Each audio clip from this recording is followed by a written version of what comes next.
اعوذ باللہ من الشیطان الرجیم بسم اللہ الرحمن الرحیم. خواتین و حضرات السلام علیکم ورحمۃ اللہ وبرکاتہ. مغفرت. پروگرام احکام شریعت اور عقائد اسلام بمع دلائل آپ کی خدمت میں حاضر ہیں.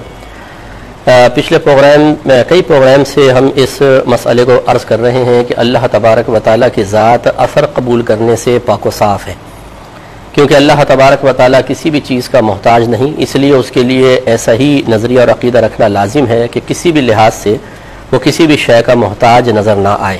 اگر اللہ تبارک و تعالیٰ کسی شے کا اثر قبول کرے تو کم از کم اس شے کے اثر قبول کرنے کے سلسلے میں اللہ تعالیٰ اس شے کا محتاج نظر آئے گا، اور یہ مناسب نہیں ہے. ایک بھائی نے یہ کویسچن کیا تھا کہ ہم جو دعائیں مانگتے ہیں اللہ تبارک و تعالیٰ بعض اوقات دعا کو رد کرتا ہے، بعض اوقات قبول فرماتا ہے، تو کیا یہ ایک اثر کو قبول کرنا نہیں ہے کہ دعا کا اثر نہیں ہوا تو اللہ تبارک و تعالیٰ نے رد فرما دی؟ یہ بھی ایک اثر قبول کرنا ہے کہ دعا بے اثر رہی، اور اگر دعا نے اثر کیا تو اللہ نے اس کو قبول کیا، تو اس کا مطلب ہے کہ دعا اثر انداز ہو رہی ہے. اس کا جواب ویسے تو ہم دے چکے ہیں، تھوڑا سا غور و تفکر کے ساتھ، سمجھداری کے ساتھ ہر چیز کو آپ دیکھا کریں.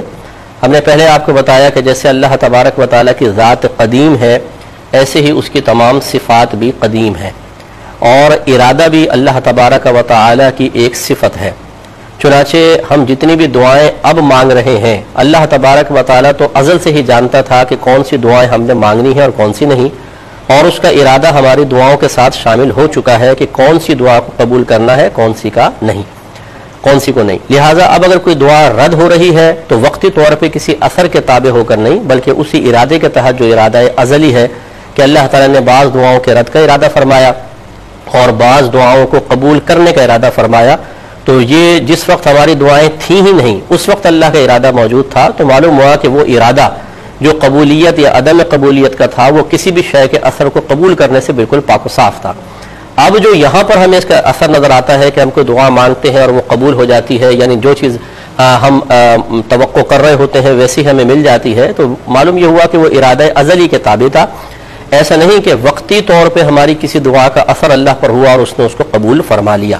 اور پھر ہماری دعاؤں میں وہ اثر بھی کہاں ہے کہ جو معاذ اللہ تعالیٰ پر ایک اثر طاری کرے. ہماری دعائیں اخلاص سے خالی ہوتی ہیں، اور بہرحال اگر نہ بھی ہوتی تو عقیدہ وہی ہے جو آپ کی خدمت میں عرض کیا. مزید ایک عقیدہ یاد رکھیں کہ اللہ تبارک و تعالی جسم و جسمانیت سے پاک و صاف ہے.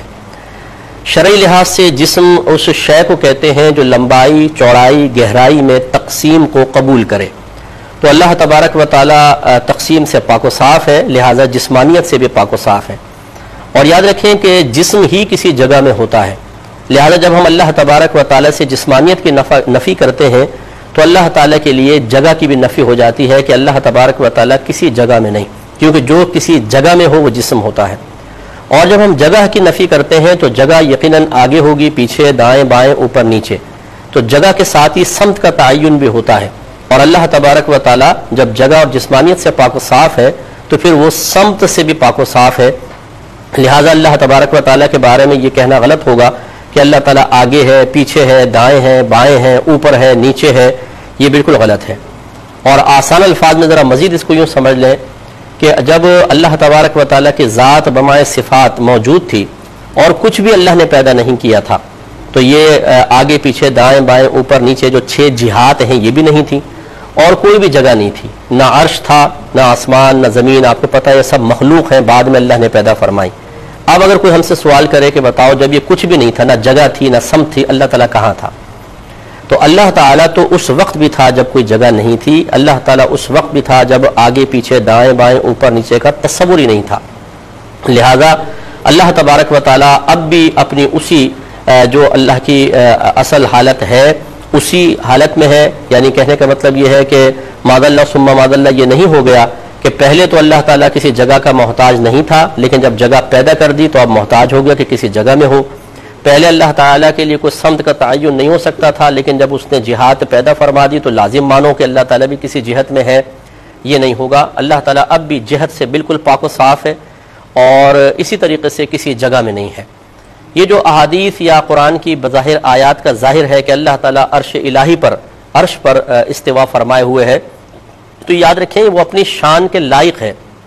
یعنی ایسا نہیں ہے کہ وہ عرش پہ آ کے بیٹھ گیا ہے جیسے کہ بعض لوگوں کا یہ عقیدہ ہے کہ اللہ تعالیٰ عرش پر بیٹھا ہوا ہے.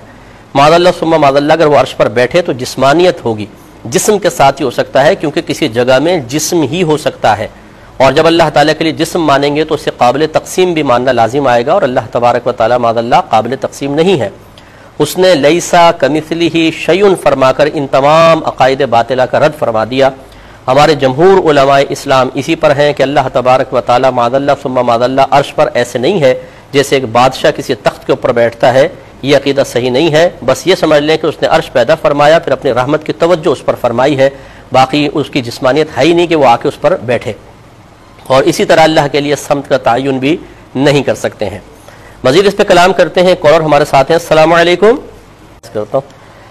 تو آپ کی خدمت میں گزارش کر رہے تھے کہ اللہ تبارک و تعالیٰ کے لیے جگہ کوئی سمت جہت وغیرہ متعین نہیں کر سکتے ہیں، یہ منع ہے. اور یہ اتنا سخت منع ہے کہ اگر کوئی یہ کہے کہ اللہ تبارک و تعالیٰ اوپر ہے، آسمان پر ہے، جیسے بڑی بوڑھیاں کہہ دیتی ہیں جی نیلی چھتری والا جانے، یا بعض اوقات نادانی میں لوگ کہتے ہیں جی نیچے آپ ہمارے لیے آپ ہیں، اوپر اللہ تعالیٰ ہے، آسمان پر تو اللہ تعالیٰ ہے، تو اس کو علماء اسلام نے کفر لکھا ہے.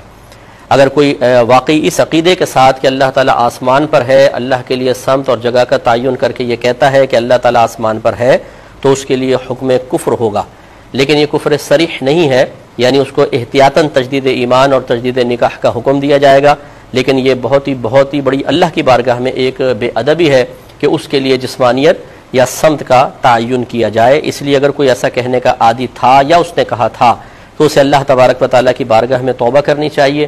اور جو بڑے بوڑھے اکثر یہ کہہ دیتے ہیں، پیار محبت سے ان کو سمجھائیں، کیونکہ میں نے دیکھا ہے کہ جو ہمارے بڑے بوڑھے ہوتے ہیں یہ بعض اوقات ہدایت قبول کرنے کے لیے تیار نہیں ہوتے. یہ آپ انہیں قرآن سنائیں یا حدیث سنائیں، ضد میں آ جاتے ہیں اور بولتے ہیں ہمارے بڑوں سے سنتے آئے، تم نیا دین لے کر آ گئے ہو. اس طریقے سے کہہ کر اپنے غلطیوں پر اڑ جاتے ہیں، ہدایت قبول نہیں کرتے ہیں. تو اس لیے پیار محبت سے سمجھائیں. ہر ایک خیر ایسا ہوتا بھی نہیں ہے، لیکن بہت سے ایسے ہوتے ہیں جو بڑھاپے میں تھوڑے سے ضد کی طرف مائل ہو جاتے ہیں. انہیں جب اصل دین سکھایا جائے تو وہ پوری زندگی بیچارے ایسی کم علمی میں بسر کر چکے ہوتے ہیں، تو آخر میں ہدایت قبول کرنے کے لیے اکثر تیار نہیں ہوتے ہیں. انہیں پیار محبت سے سمجھا کر توبہ کی طرف مائل کرنے کی کوشش کریں.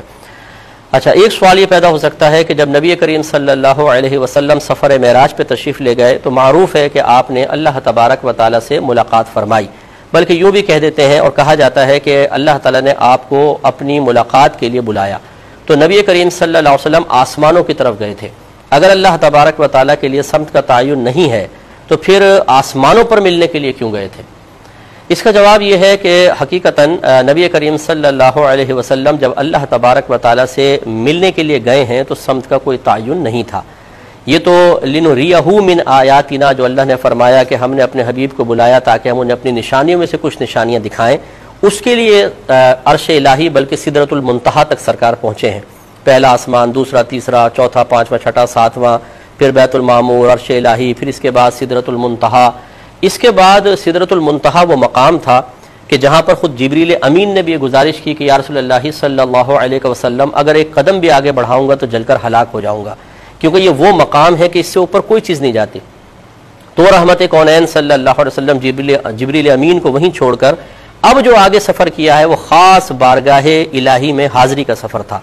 اور اس کی سمت کیا تھی یہ تو کسی کو نہیں معلوم. نہ نبی کریم صلی اللہ علیہ وسلم نے بتایا کہ اس کے بعد میں اوپر ہی کی طرف گیا تھا، بلکہ آپ نے کوئی سمت بیان نہیں کی. جبریل امین پیچھے، کوئی اس پر گواہ نہیں. وہ ہے اصل راز، کہ اس کا مطلب یہ ہے کہ نبی کریم صلی اللہ علیہ وسلم سدرۃ المنتہا تک تو نشانیاں دیکھنے کے لیے اس طرح اوپر کی طرف گئے تھے.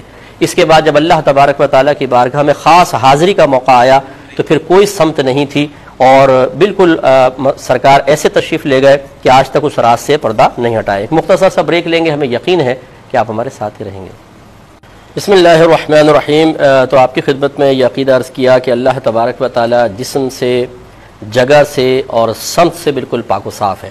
اب ایک سوال پیدا ہوتا ہے کہ نبی کریم صلی اللہ علیہ وسلم نے ارشاد فرمایا کہ تم بروز قیامت اللہ تبارک و تعالیٰ کو دیکھو گے. صحابہ کرام نے حیرت سے عرض کیا رسول اللہ ہم اللہ تعالیٰ کو دیکھیں گے؟ تو آپ نے ارشاد فرمایا کہ یہ بتاؤ کہ اگر دن میں سورج نکلا ہو اور آسمان پہ بالکل بادل نہ ہو تو کیا تم سورج کو دیکھنے میں شک کرو گے؟ عرض کی کہ نہیں. فرمایا اگر 14ویں کا چاند ہو اور آسمان پہ کوئی بادل نہ ہو تو کیا تم اس چاند کو دیکھنے میں شک کرو گے؟ عرض کی نہیں. فرمایا بس تم اسی طرح اپنے رب کو دیکھو گے، یعنی بالکل واضح طور پر دیکھو گے. اب سوال یہ پیدا ہوتا ہے کہ جب اللہ تعالیٰ کو دیکھیں گے تو لازم سی بات ہے کہ اللہ تعالیٰ کے لیے سمت نہیں تو ہمارے لیے تو ہے، ہم تو کسی طرف رخ کریں گے، آگے دائیں بائیں اوپر نیچے آگے پیچھے، اور پھر جس کو دیکھتے ہیں وہ قریب ہوتا ہے یا دور ہوتا ہے، حالانکہ اللہ کے لیے قریب اور دور بھی ثابت نہیں ہوتا، تو پھر کیا ان احادیث کا انکار کیا جائے یا عقیدے میں تبدیلی کی جائے؟